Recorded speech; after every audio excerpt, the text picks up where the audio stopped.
Buenas noches y bienvenidos a una nueva clase virtual, porque no tenemos otra cuestión de Pentateuco. Bueno, no vamos demasiado mal en el programa, vamos como iríamos en clase si estuviéramos presencial, quizá un poquito hasta encima, pero hay mucho un poco más rápido. Pero bueno, voy a grabar como siempre vídeo en varios vídeos cortos de máximo de poco más de un cuarto de hora, porque si no, no me lo admite para subirlo el YouTube. Bien, vamos a introducirnos ya en el guión quinto, vamos avanzando, y vamos a ver un poco sobre el libro del Éxodo. No va a ser tan extensivo como el Génesis, yo en el Génesis me he parado más, porque son cuestiones que entran mucho en el debate de fe y cultura, que os pueden interesar más, y por eso me he centrado más en el Génesis. Haremos más esquemáticamente el libro del Éxodo, de manera que en lugar de exégesis de grandes pasajes, que tocaremos un poquito el tema del paso del mar, lo que vamos a hacer fundamentalmente es ver los grandes temas teológicos. Y ahí tocaremos los textos un poquito más de pasada, pero lo haremos de un modo más, como digo, más sintético que hicimos con el libro de Génesis. Bueno, mirad, si vosotros tenéis por delante el guión 5, que es lo que yo voy a seguir como esquema, después me centraré un poco en... diré cosas que aparecen, por ejemplo, en el libro de Ska, el Pentateuco, un filón inagotable, que ya os lo he presentado, y algunas otras tomadas de bibliografía, no en español, pero bueno, iremos completando lo que pone el guión con algunas cosillas. Si lo miráis, como digo, vuestro guión pone como primer subepígrafe la salida de Egipto, que es el gran primer bloque. ¿Os acordáis cuando estudiamos la estructura del Éxodo, no? Pues ese gran primer bloque que aparece. Bueno, y el guión dice, y os leo y os explico, aunque vosotros también podéis ir después leyendo a la par del vídeo. Los acontecimientos capitales que constituyen la noción del rescate de Egipto son, o sea, tenemos una serie de eventos claves que forman la noción del rescate de Egipto, y estos son la revelación del nombre de Yahvé, 1, la lucha entre Yahvé y el faraón, 2, la Pascua, 3, la Pascua y los ácimos, se entiende, el prodigio del Mar Rojo, 4, la revelación del Sinaí, 5, y la marcha por el desierto. O sea, fijaos bien el entramado que os acabo de plantear, porque en realidad ese entramado no abarca solo el libro del Éxodo, en el fondo abarca los otros 4 libros que nos quedan del Pentateuco, quitando Levítico, que es una cuestión aparte que ya lo veremos. Fijaos bien, la revelación del nombre de Yahvé, que aparecerá aquí, la lucha entre Yahvé y el faraón, que también aparecerá aquí, la Pascua, que también aparecerá aquí, aunque también tiene su versión en el Deuteronomio y en Números, el prodigio del Mar Rojo, que también lo tenemos aquí, el Sinaí, igualmente aquí en Deuteronomio, y la marcha por el desierto, en la que nos ocuparemos también aquí en Números y en Deuteronomio. Bueno, pues ya tenemos esos eventos capitales a analizar. La afirmación Yahvé sacó a Israel de Egipto tiene la categoría de una profesión de fe. Tiene el carácter de una profesión de fe, y lo tiene en cualquier momento histórico y en cualquier lugar donde sea pronunciada. ¿Por qué? Porque Israel vio en la salida de Egipto, en la liberación de Egipto, la garantía de su futuro. Es decir, tiene un aval para cualquier acontecimiento futuro. Esto lo veremos al final del guión y lo comprenderéis mejor. Israel tenía la certeza absoluta de que Yahvé tenía un plan de salvación para ellos. Tenía confianza en la voluntad salvadora o salvífica de Yahvé. Es decir, disponía de un depósito, de una fianza a la que podía recurrir Israel en tiempos de prueba, y de hecho así lo hará cuando estudiemos el último subepígrafe del Éxodo, un paradigma permanente. Bueno, la salida de Egipto ocupa ya en el famoso antiguo pequeño credo histórico, del que yo ya os he hablado varias veces, de Deuteronomio 26, 5 y siguientes, en el pequeño credo histórico, ocupa ya un lugar importante. Prácticamente es el meollo del pequeño credo histórico. Este recuerdo de una acción militar de Yahvé es el objeto más antiguo de la profesión de fe en la liberación de Egipto. Es decir, lo que pasa es que aquí ocurre lo que yo os decía. Esta afirmación es de Fonrad, pero podríamos decirlo de otra manera. Este sumario, el sumario porque si en vez de ser un credo antiguo fuera un sumario, como yo dije en clase, sería la recapitulación de un evento de fe muy antiguo, que es la idea de que Yahvé sacó a Israel de Egipto. Obviamente es en el exilio donde va a cobrar fuerza el tema de la salida de Egipto y donde se va a remodelar todo, como hemos visto en las introducciones al Pentateuco, pero la noción de rescate de Egipto es un tema bastante más antiguo, probablemente tomado del Reino del Norte junto con la figura de Moisés. Bien. Por tanto, digo que es bastante antiguo. Y a medida que evoluciona, a medida que la tradición lo hace evolucionar y lo enriquece teológicamente, lo que va a hacer es que va a incrementar el elemento prodigioso y providencial, el modo en que Yahvé rescata providentemente a su pueblo de Egipto. Bueno, pues ya tenemos un poco introducido el tema que vamos a ver. Y vamos a empezar ya con todos esos elementos que constituyen la noción de rescate. El primero de ellos sería la revelación del nombre de Yahvé. Tratemos en la perícopa de Éxodo 3, 1 al 15. Recordad que es el episodio de la zarza ardiente. Lo primero que tenemos que... deberías leer el texto para poderlo entender mejor. Yo iré citándolo un poco, pero bueno, para entenderlo mejor. Bien. Para la mentalidad antigua, el nombre no era un puro sonido, una emisión de voz. Entre el nombre y su portador existía una relación esencial. Es decir, me explico. Actualmente la gente ve en el nombre un modismo. Los padres le ponen a sus niños los nombres fundamentalmente por modas.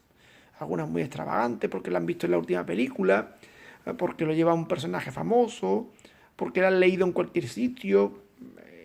Suelen atenerse a esas modas para poner el nombre.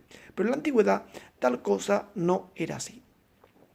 El nombre caracteriza a su portador. Más que una cualidad del portador, indica una constelación de cualidades, de manera que así le añade singularidad a todas las características del que lo lleva. Es verdad que los nombres, hombre, hay muchas personas que llevan el mismo nombre, pero cuando un nombre se le impone a una persona, es para hacer ver que esa persona tiene unas características especiales o que ha venido al mundo en un contexto especial.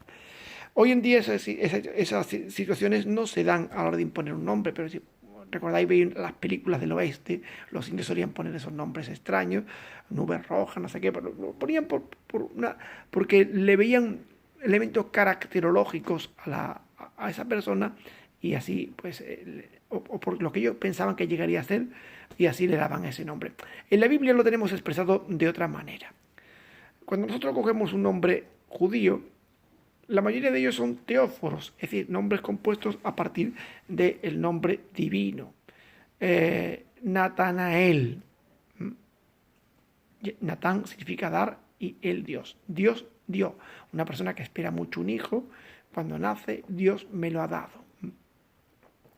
Recordad, Caín, he adquirido un hombre por medio de Yahvé. Le pone el nombre por las circunstancias en que ha nacido. Cuando en el caso de Samuel, que ya no está en el Pentateuco, sino en los libros históricos, vemos Samuel, Yahvé, Dios ha escuchado. Ana tiene una plegaria porque es estéril, Dios la escucha y entonces decide imponerle al niño el nombre por las circunstancias en las que el niño ha nacido. Por lo tanto, el nombre define a la persona. Eso podemos verlo, como digo, en todo tipo de nombres judíos. Moisés, ni la hija del faraón, dice, lo llamaré Moisés porque lo he sacado del agua. Seguramente que tendría un patronímico egipcio, Moses, detrás de ese nombre, pero en realidad pues trata de usar la etimología hebrea para indicar eso. O sea, el nombre nos dice mucho de la persona que lo lleva. Bien, ¿qué pasa con el nombre de Dios? Bueno, pues el culto, o sea, la relación comunitaria entre la divinidad y los hombres no es posible sin conocer el nombre divino. ¿Y por qué? ¿Por qué no puedo relacionarme yo con Dios sin conocer su nombre? Porque hace falta tener ascendencia, influencia sobre la divinidad. Cuando yo me relaciono con Dios, o los paganos con los dioses, yo tengo que asegurarme de que yo puedo influir sobre él para que me dé aquello que le pido. y para que me evite aquello que yo no deseo. Si yo no tengo esa influencia sobre el Dios en cuestión, o sobre, en este caso sobre Yahvé en cuestión, pues yo no puedo realmente conocer los resortes que me permiten que Dios acceda a mis peticiones. El nombre de Yahvé era garantía de benevolencia y proximidad. Con él Israel estaba cierto de poder alcanzar siempre el corazón de Yahvé. Claro, como yo conozco el nombre de Dios, y el nombre de Dios me define cómo es Él, igual que el nombre de una persona nos define sus circunstancias o una serie de características suyas, pues el nombre de Yahvé me permite a mí conocer cómo es para a su vez poder influir sobre Él en mis peticiones.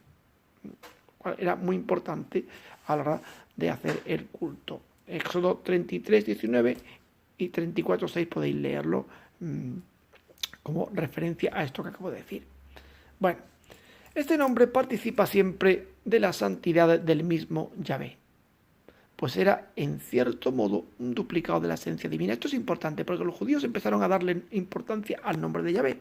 Al principio seguramente que se pronunciaba, que el tetragrama se invocaba, pero como el nombre de Yahvé hace presente a su portador, de hecho, no llegaremos a estudiar los libros de las crónicas, pero en los libros de las crónicas afirman que lo que vive en el templo, que lo que Yahvé ha hecho morar en el templo es su nombre allí. No mora él. Por tanto, el nombre es como, anticipa la presencia física de la divinidad. Mencionar a Yahvé es como traerlo al presente. De manera que el nombre de Yahvé cada vez se fue haciendo más arcano hasta que el tetragrama, o sea, las 4 letras que lo componen, no se podía pronunciar. Hoy en día, cuando un judío se encuentra en la escritura el nombre de Yahvé, lo que él pronuncia es Adonai. Okay.